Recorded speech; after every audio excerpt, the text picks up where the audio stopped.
একটু কল্পনা করা যাক, মানে ধরুন কোটি কোটি টাকা খরচা করে একটা অত্যাধুনিক এআই সুপার কম্পিউটার বা সার্ভার র্যাক কিনে আনা হলো। হুম। এরপর ডেটা সেন্টারের নির্দিষ্ট ফ্লোরে সেটা বসানোর ঠিক কয়েক মুহূর্তের মধ্যেই প্রচণ্ড এক শব্দ, বাপরে। ৩ টন ওজনের সেই দানবীয় হার্ডওয়্যার ডেটা সেন্টারের সাধারণ মেঝে গুড়িয়ে দিয়ে সোজা নিচের তলায় ধসে পড়ল। হ্যাঁ, শুনতে সিনেমার মতো লাগলেও এটাই বাস্তবতা হতে পারে। একদম। আজকের এই তথ্য উপাত্তের গভীর পর্যালোচনায় স্বাগত জানাচ্ছে সবাইকে। আজ ১২ এপ্রিল ২০২৬। আমরা যারা এই ইন্ডাস্ট্রির খবরাখবর রাখি তারা খুব ভালো করেই জানি যে এআই ডেটা সেন্টারের জগতে এখন শুধু সফটওয়্যার বা সিলিকন চিপের স্পিড নিয়ে কথা হচ্ছে না। না, মোটেও না। লড়াইটা এখন ফিজিক্স এবং ভৌত অবকাঠামোর। আজকের এই বিশ্লেষণে আমরা এমন কিছু সোর্স মেটেরিয়াল ঘাটছি যার মধ্যে রয়েছে বেশ কিছু টিসিও, মানে total cost of ownership projection, data সেন্টারের আর্কিটেকচারাল ব্লুপ্রিন্ট এবং বেশ কিছু সাইট অডিট টেমপ্লেট। রাইট, এগুলো বেশ চমৎকার কিছু ডেটা। আর আমাদের মূল ফোকাস হচ্ছে প্রথাগত x86 প্রসেসরের সাথে এনভিডিয়ার গ্রেস সিপিইউর চলমান এক মহালড়াই। আসলে এই লড়াই থেকে শুধু দুটো কোম্পানির বাজারের শেয়ার দখলের লড়াই ভাবলে ভুল হবে। এআই মডেলগুলোর আকার এখন এত দ্রুত বাড়ছে যে আমাদের বর্তমান ডেটা সেন্টারগুলো আক্ষরিক অর্থেই একটা অদৃশ্য দেয়ালে ধাক্কা খাচ্ছে। অদৃশ্য দেয়াল? হ্যাঁ, ইন্ডাস্ট্রির ভাষায় এটাকে বলা হচ্ছে পাওয়ার ওয়াল বা বিদ্যুতের সর্বোচ্চ সীমার দেয়াল। পুরনো ডেটা সেন্টারগুলো তো নির্দিষ্ট পরিমাণ বিদ্যুৎ এবং তাপ সামলানোর জন্য ডিজাইন করা হয়েছিল, তাই না? হ্যাঁ, সেটাই তো স্বাভাবিক। কিন্তু এখন যখন ট্রিলিয়ন প্যারামিটারের এআই মডেল প্রসেস করার দরকার পড়ছে, তখন ওই পুরনো পরিকাঠামো আর কুলিয়ে উঠতে পারছে না। এই ডেটা সেন্টারগুলোকে কিভাবে এই পাওয়ার ওয়ালের ধাক্কা থেকে বাঁচানো যায়, সেটাই এখন সবচেয়ে বড় চ্যালেঞ্জ। বুঝতে পারছি। আর ঠিক এই সংকট সমাধানের প্রতিশ্রুতি নিয়েই এনভিডিয়া গ্রেসের মতো এআরএম ভিত্তিক আর্কিটেকচারগুলো সামনে আসছে। আচ্ছা, বিষয়টার গভীরে যাওয়া যাক। এই পাওয়ার ওয়াল বা বিদ্যুতের সংকটের ব্যাপারটা তো সরাসরি খরচের সাথে জড়িত। একদম। তো প্রসেসরের ভেতরের কোর বা আর্কিটেকচারের জটিলতায় ঢোকার আগে আমার মনে হয় ডেটা সেন্টারগুলোর খরচের খাতাটা একটু দেখা দরকার। সোর্স মেটেরিয়ালে যে টিসিইউ প্রজেকশনগুলো রয়েছে সেখানে ক্যাপেক্স আর অপেক্সের এক অদ্ভুত সমীকরণ দেখা যাচ্ছে। হ্যাঁ, সমীকরণটা বেশ ইন্টারেস্টিং। এনভিডিয়া গ্রেস সিপিইউ এর বিষয়টা অনেকটা একটা লিমিটেড এডিশন হাইব্রিড স্পোর্টস কারের মতো। মানে ধরুন শুরুতে শোরুম থেকে বের করার সময় এর ক্যাপেক্স বা প্রাথমিক খরচ অনেক বেশি, কিন্তু রাস্তায় নামার পর দেখা যায় এটি প্রথাগত গাড়ির অর্ধেক জ্বালানি পুড়িয়ে দ্বিগুণ স্পিডে চলছে, যার ফলে দীর্ঘমেয়াদে অপেক্স অবিশ্বাস্যভাবে কমে আসে। ডেটা সেন্টারের টিসিও ম্যাট্রিক্স বোঝার জন্য এই ক্যাপেক্স এবং অপেক্সের ডায়নামিক্সটা একেবারে কেন্দ্রে রয়েছে। সোর্সে থাকা একটি ৮ নোড ক্লাস্টারের ৩ বছরের টিসিইউ ডেটা বিশ্লেষণ করলে ব্যাপারটা খুব পরিষ্কার হয়ে ওঠে। আচ্ছা, কি বলছে ডেটা? ডেটা বলছে একটি গ্রেস সিস্টেম ডিপ্লয় করার জন্য প্রাথমিক ক্যাপেক্স ডলার প্রায় $৩,৫০,০০০। অন্যদিকে সমকক্ষ ক্ষমতার একটি ডুয়েল x86 সিস্টেমের জন্য খরচ হয় প্রায় $২,৮০,০০০। ওহ, তার মানে শুরুতেই একটি কোম্পানিকে গ্রেসের জন্য প্রায় $৭০,০০০ বেশি বিনিয়োগ করতে হচ্ছে। ঠিক। কিন্তু $৭০,০০০ পার্থক্য কিন্তু শুধু একটি ৮ নোড ক্লাস্টারের জন্য। যখন কোনো এন্টারপ্রাইজ স্কেলে শত শত বা হাজার হাজার নোড বসানোর কথা আসবে, তখন এই ক্যাপেক্সের পার্থক্যটা তো রীতিমতো $মিলিয়ন ঘরে চলে যাবে। হ্যাঁ, এবং ঠিক এই জায়গাতেই অপেক্সের ম্যাজিকটা কাজ করা শুরু করে। গ্রেস সিস্টেমটি ওই ৩ বছরে শুধুমাত্র বিদ্যুৎ এবং কুলিংয়ের বিল থেকেই প্রায় $৩৯,৫০০ সাশ্রয় করে ফেলে। বাপরে, প্রায় $৪০,০০০? হ্যাঁ, আর যদি এআই প্রজেক্টটি দিনে ২৪ ঘন্টা এবং ৭ দিন ফুল লোডে চলতে থাকে, তবে গ্রেস সিপিইউ মাত্র ১৮ থেকে ২৪ মাসের মধ্যেই তার এই অতিরিক্ত ক্যাপেক্স টাকাটা বিদ্যুৎ সাশ্রয় দিয়ে তুলে আনে। ওয়াও! তার মানে ২ বছরেরও কম সময়ে ইনভেস্টমেন্ট উঠে আসছে। একদম। এর পেছনের পদার্থবিদ্যাটা খুব সরল। একটি গ্রেস সুপারচিপ আন্ডার লোড অবস্থায় ব্যবহার করে মাত্র ৫৫৫ ওয়াট বিদ্যুৎ। এর বিপরীতে ইন্টেল বা এএমডি এর ডুয়েল সকেট সিস্টেমগুলো সেগুলো কত টানে? সেগুলো অনায়াসেই ১০৫০ থেকে ১১২০ ওয়াট বিদ্যুৎ টেনে নেয়, মানে প্রায় দ্বিগুণ। কিন্তু এখানেই আমার একটা খটকা লাগছে। কি খটকা? মানে কোনো সিএফও বা চিফ ফিনান্সিয়াল অফিসার কি শুধু কারেন্ট বিল কমানোর জন্য শুরুতে এত বিশাল অঙ্কের ক্যাপেক্স অনুমোদন করবেন? এআই ইনফ্রাস্ট্রাকচারে তো শুধু বিদ্যুৎ বাঁচানোই শেষ কথা নয়, আসল কথা হলো পারফরম্যান্স আউটপুট। শুধু ওয়াট কমানোর জন্য এত টাকা লগ্নি করাটা কি একটু বেশি রিস্কি হয়ে যায় না? দারুণ প্রশ্ন। আসলে যদি শুধু বিদ্যুৎ বাঁচানোর গল্প হতো তাহলে হয়তো এত দ্রুত কেউ গ্রেসের দিকে ঝুঁকত না। রাইট। গ্রেসের এই দক্ষতার পেছনে রয়েছে এর মেমোরি আর্কিটেকচার। গ্রেস সিপিইউতে ব্যবহার করা হয়েছে LPDDR5X মেমোরি। প্রথাগত সার্ভার মেমোরির তুলনায় এর সিগন্যালিং ভোল্টেজ অনেক কম, যার কারণে এটি মাত্র 1/8 বিদ্যুৎ টানে। 1/8 মানে 8 ভাগের 1 ভাগ। হ্যাঁ, আর এই কম বিদ্যুতের ফ্লোরের কারণে একই পাওয়ার বাজেটের মধ্যে আরও বেশি নোড একসাথে চালানো সম্ভব হয়। তাছাড়া সোর্স ডেটায় স্পষ্ট উল্লেখ আছে যে ডেটা প্রসেসিং বা ইটিএল ওয়ার্কফ্লোতে গ্রেস প্রথাগত X86 চিপের চেয়ে 25% বেশি দ্রুত কাজ করে। ও আচ্ছা, স্পিডও বেশি। হ্যাঁ, সার্বিক থ্রুপুট প্রায় 1.6 গুণ বেড়ে যায়। অর্থাৎ একই পরিমাণ কাজ সম্পন্ন করতে আগের চেয়ে অনেক কম গ্রেস নোড প্রয়োজন হচ্ছে। তার মানে ব্যাপারটা দাঁড়াচ্ছে শুধু বিদ্যুৎ খরচ অর্ধেক হচ্ছে তা নয়, বরং কম সংখ্যক সার্ভার দিয়ে আগের চেয়ে বেশি কাজ করিয়ে নেওয়া যাচ্ছে। একদম ঠিক ধরেছেন। কিন্তু এই যে অভাবনীয় স্পিড আর থ্রুপুট গেইন, এটা তো শুধু মেমোরি ভোল্টেজ কমানোর ফল হতে পারে না। এই জাদুর পেছনে সিলিকনের ফিজিক্যাল ডিজাইনের নিশ্চয়ই বড় কোনো পরিবর্তন আনা হয়েছে। হ্যাঁ, এখানে সবচেয়ে চমকপ্রদ বিষয়টা হলো একদম সিলিকন লেভেলেই এই পরিবর্তনটা হয়েছে। প্রথাগত X86 প্রসেসরগুলো, তা ইন্টেল হোক বা AMD, এগুলো মূলত জেনারেলিস্ট বা সব কাজের কাজী হিসেবে ডিজাইন করা। মানে এরা সবকিছু একটু একটু পারে। ঠিক তাই। ডেটাবেস ম্যানেজমেন্ট থেকে শুরু করে ওয়েব হোস্টিং সবকিছু সামলানোর মতো ইনস্ট্রাকশন সেট এদের ভেতরে থাকে। কিন্তু গ্রেস, যা ARM নিওভার্স V2 আর্কিটেকচারের উপর ভিত্তি করে তৈরি, সেটা কোনো জেনারেলিস্ট চিপ নয়। একে আক্ষরিক অর্থেই ডিজাইন করা হয়েছে জিপিইউ এর সাথে কাজ করার জন্য একটি ডেডিকেটেড AI অর্কেস্ট্রেটর হিসেবে। Dedicated AI orchestrator. হ্যাঁ, AI মডেলের ট্রিলিয়ন ডেটা পয়েন্টকে জিপিইউ পর্যন্ত পৌঁছে দেওয়াই এর একমাত্র কাজ। এই জায়গাটা একটু ভিজুয়ালাইজ করা যাক আমাদের শ্রোতাদের জন্য। ধরা যাক এআই মডেল ট্রেনিংয়ের কাজটা একটা 5 স্টার রেস্তোরাঁর রান্নাঘর। চমৎকার উপমা। এখানে জিপিইউ হলো একজন বিশ্বমানের মাস্টার শেফ, যিনি অবিশ্বাস্য দ্রুতগতিতে রান্না করতে পারেন।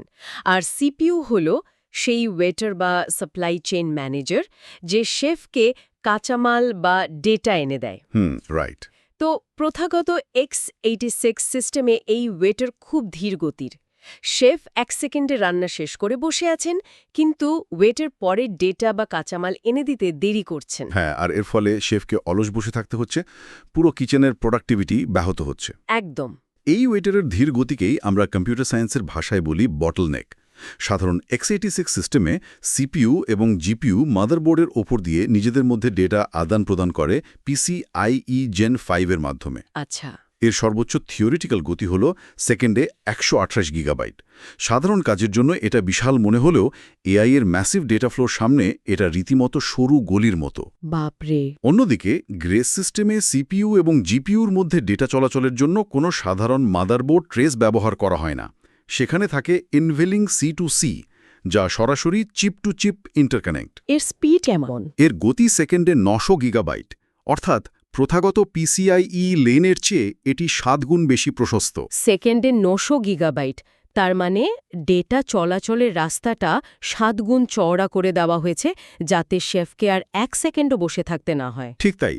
তবে রাস্তা চওড়া করাই শেষ কথা নয়। গ্রেসের সবচেয়ে বড় উদ্ভাবন বা মাস্টার স্ট্রোকটা হল এর unified memory architecture. Unified memory মানে মেমোরি একীভূত করা হয়েছে? হ্যাঁ, প্রথাগত সার্ভারগুলোতে সিপিইউ এর নিজস্ব সিস্টেম র্যাম থাকে এবং জিপিইউ এর নিজস্ব ভিডিও র্যাম বা VRAM থাকে। যখন কোনো ডেটা প্রসেস করার দরকার হয়, তখন সিপিইউ এর মেমোরি থেকে সেই ডেটা জিপিইউর মেমোরিতে কপি করতে হয়। আচ্ছা। এই কপি কমান্ডটা হার্ডওয়্যার লেভেলে প্রচুর সময় এবং বিদ্যুৎ নষ্ট করে। কিন্তু গ্রেস আর্কিটেকচারে ইউনিফাইড মেমোরি থাকার কারণে সিপিইউ এবং জিপিইউ আক্ষরিক অর্থেই একই ফিজিক্যাল মেমোরি অ্যাড্রেস শেয়ার করে। ও, এর ফলে ডেটা আর কপি করতে হচ্ছে না, জিপিইউ সরাসরি সিপিইউ র্যামে থাকা ডেটা পড়তে পারছে। একদম তাই। জিপিইউ সরাসরি সিপিইউর 840 গিগাবাইট র্যামকে নিজের মেমোরি হিসেবে অ্যাক্সেস করতে পারে। বর্তমানে বড় বড় ট্রিলিয়ন প্যারামিটারের এআই মডেল এবং র্যাগ মানে রিট্রিভাল অগমেন্টেড জেনারেশন ওয়ার্কফ্লো চালানোর সময় সবচেয়ে বড় যে এররটা আসে তা হলো আউট অফ মেমোরি। হ্যাঁ, এই এররটা খুব কমন। জিপিইউর মেমোরি শেষ হয়ে গেলে পুরো সিস্টেম ক্র্যাশ করে, কিন্তু ইউনিফাইড মেমোরির ফলে গ্রে সিস্টেমে এই বিশাল মডেলগুলো কোনো পারফরম্যান্স ড্রপ ছাড়াই অনায়াসে চলতে পারে, কারণ তাদের হাতে তখন 840 গিগাবাইটের একটা বিশাল মেমোরি পুল থাকে। এখান থেকেই বিষয়টা আসলে দারুণ কৌতূহলোদ্দীপক হয়ে ওঠে। এই এত সব সুবিধা শোনার পর স্বভাবতই একটা প্রশ্ন মাথায় আসে। কি প্রশ্ন? যদি গ্রেসের ক্যাপেক্স 18 মাসে উঠে আসে, যদি এর স্পিড 7 গুণ বেশি হয়, আর ইউনিফাইড মেমোরি যদি আউট অফ মেমোরি এরর দূর করেই দেয়, তাহলে তো পৃথিবীর সমস্ত ডেটা সেন্টারের উচিত কাল সকালের মধ্যেই x86 ছুঁড়ে ফেলে গ্রেসে শিফট করা। কিন্তু বাস্তবে তো তা হচ্ছে না, তাই না? না, তা তো হচ্ছে না। এই ট্রানজিশনের পথে নিশ্চয়ই এমন কোনো বিশাল বাধা আছে যা সোর্সের টিসিও চার্টে সরাসরি দেখা যায় না। মানে এটা অনেকটা স্মার্ট হোমের মতো, নতুন আউটলেট কিনে আনলেন, কিন্তু সেখানে পুরনো দিনের প্লাগ ঢোকানো যাচ্ছে না। হ্যাঁ, এই স্মার্ট হোমের রূপকটা এন্টারপ্রাইজ সফটওয়্যার মাইগ্রেশনের বাস্তবতা বোঝাতে দারুণ মানানসই। এই যে রাতারাতি সবাই আর্কিটেকচার বদলাতে পারছে না, এর প্রধান কারণ হল সফটওয়্যার মাইগ্রেশনের লুকানো খরচ, যাকে লেগেসি ট্র্যাপ বা উত্তরাধিকারের ফাঁদ বলা যেতে পারে। Legacy trap. গ্রেস হল এআরএম ইনস্ট্রাকশন সেটের উপর ভিত্তি করে তৈরি।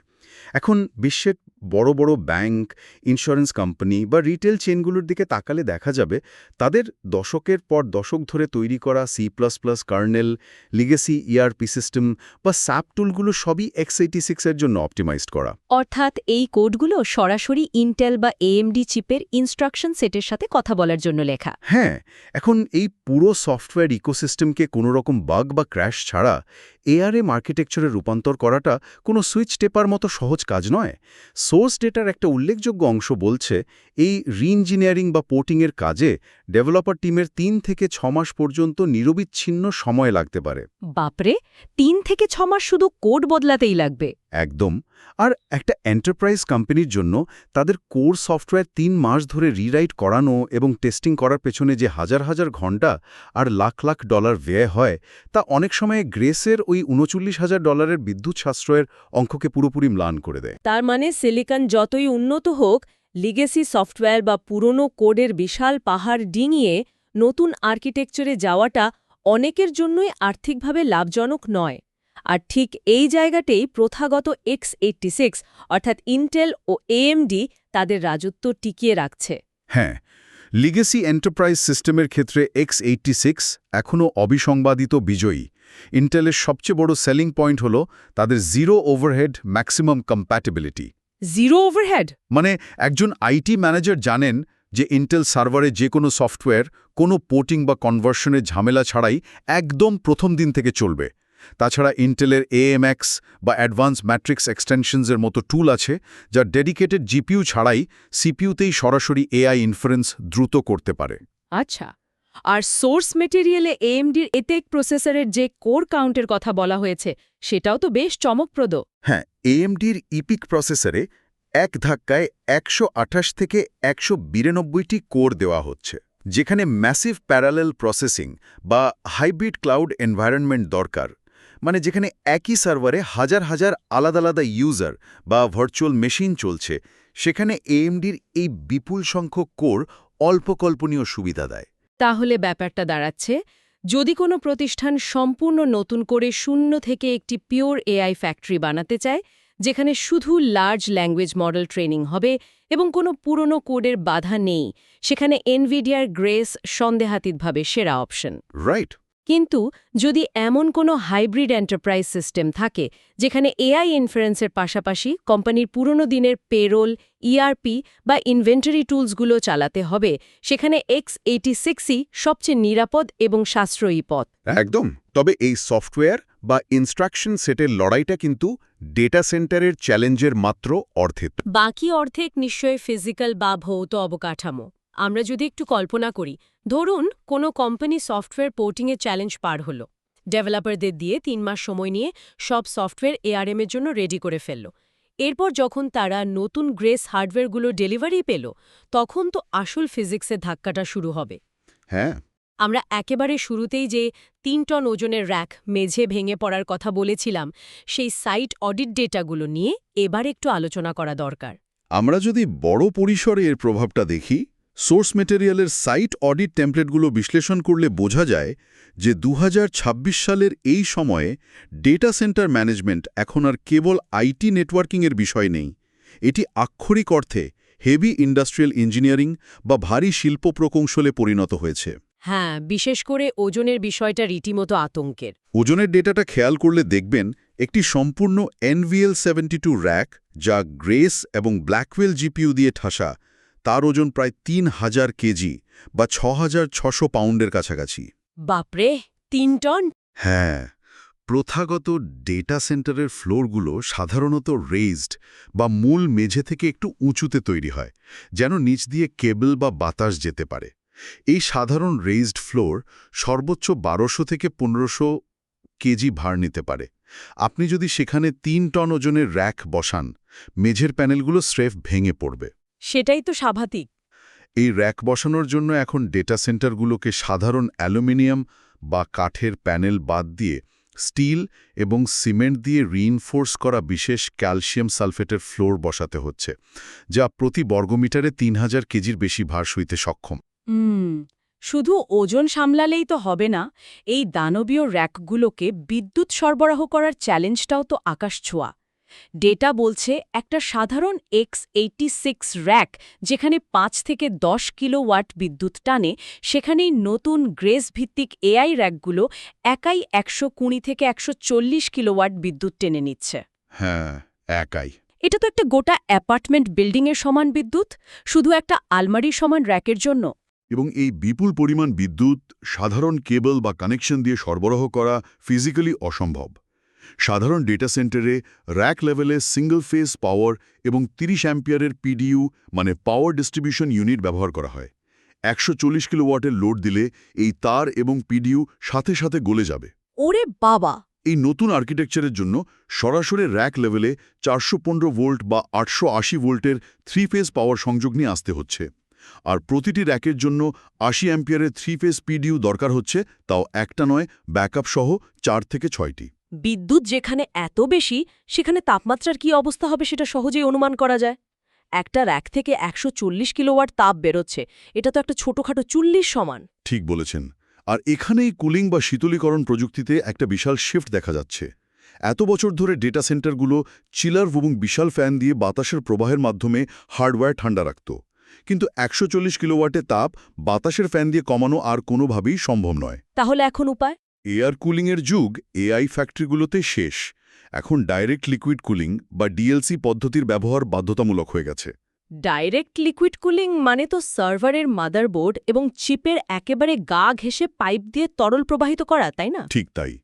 প্রতিটি র্যাকের ভেতর দিয়ে প্রতি মিনিটে প্রায় ৩৫ গ্যালন পানি বা বিশেষ কুলেন্ট প্রবাহিত করতে হয়। এই বিপুল পরিমাণ উত্তপ্ত পানিকে আবার ঠান্ডা করার জন্য ডেটা সেন্টারের ভেতরে বিশাল মাপের কুলিং ডিস্ট্রিবিউশন ইউনিট বা সিডিইউ বসাতে হয়, যেগুলো একাই প্রায় ১.৮ মেগাওয়াট তাপ সামলাতে সক্ষম। আচ্ছা, সাইট অডিট টেমপ্লেট নিয়ে কথা বলার সময় স্ট্র্যান্ডেড পাওয়ার বা আটকে পড়া বিদ্যুতের যে কনসেপ্টটি সোর্সে দেখলাম, সেটা সবচেয়ে ইন্টারেস্টিং লেগেছে আমার। হ্যাঁ, এটা একটা বড় সমস্যা। বিষয়তে যদি একটু সহজ করে ভাবা যায়, ধরুন কোনো একটি কোম্পানি একটি কমার্শিয়াল ডেটা সেন্টারে সার্ভার বসানোর জন্য জায়গা ভাড়া নিল। ওই ডেটা সেন্টারের নিয়ম হল তারা প্রতিটি র্যাক স্পেসের জন্য সর্বোচ্চ ২০ কিলোওয়াট বিদ্যুৎ বরাদ্দ দিতে পারবে, কারণ তাদের কেবলিং বা ট্রান্সফরমারের লিমিট ওটাই। কিন্তু ওই কোম্পানির এনভিডিয়া গ্রেস র্যাকটি চালানোর জন্য দরকার ১২০ কিলোওয়াট বিদ্যুৎ। তখন বাধ্য হয়ে ওই কোম্পানিকে ৬টি র্যাকের জায়গা ভাড়া নিতে হবে। ১২০ কিলোওয়াট বিদ্যুৎ একত্রিত করার জন্য তারা একটি মাত্র স্পেসে তাদের র্যাক বসাবে, আর বাকি ৫টি র্যাকের জায়গা সম্পূর্ণ খালি পড়ে থাকবে।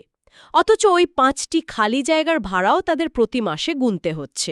এই স্ট্র্যান্ডেড পাওয়ারের ঝুঁকিটাই বর্তমানে আইটি আর্কিটেক্টদের সবচেয়ে বড় দুঃস্বপ্ন।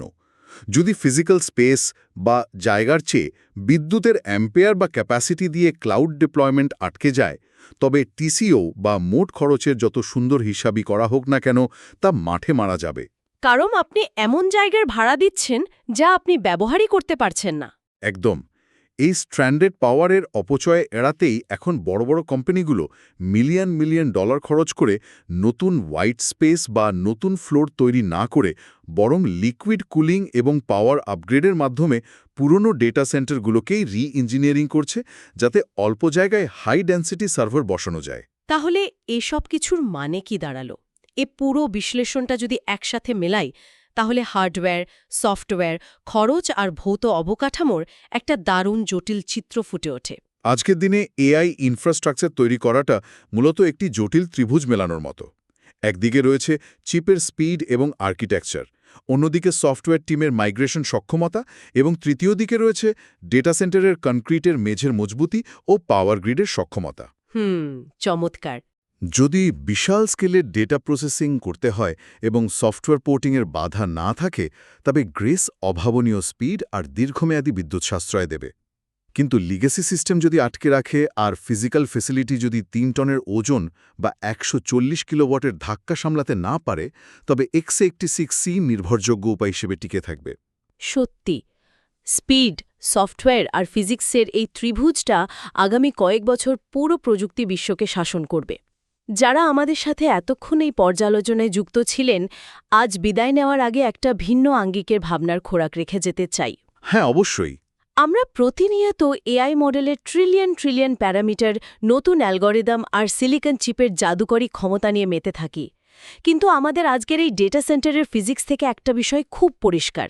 ভবিষ্যতের এআই এর আসল লিমিটেশন বা বাধাটা ল্যাবরেটরি সিলিকনে বা সফটওয়্যার কোডে আটকে নেই।